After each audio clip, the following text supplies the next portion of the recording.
Buon Natale a tutti!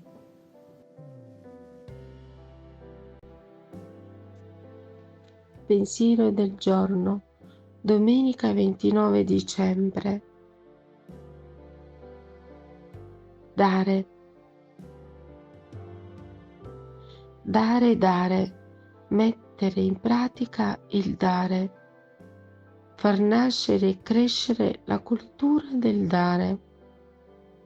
Dare quello che abbiamo da parte o anche quello di cui abbiamo bisogno, se il nostro cuore ci dice di farlo.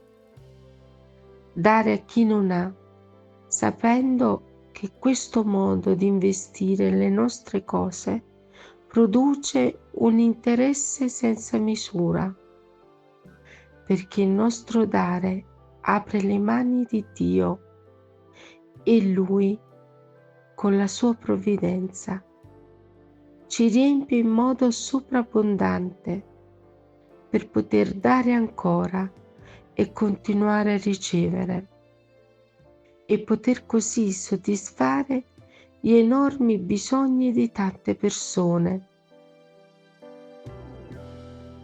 Chiara Lubich, La dottrina spirituale, Città Nuova, editrice.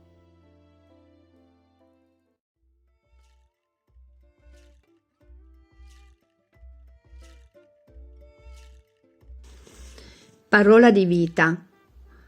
Dicembre 2024. Nulla è impossibile a Dio.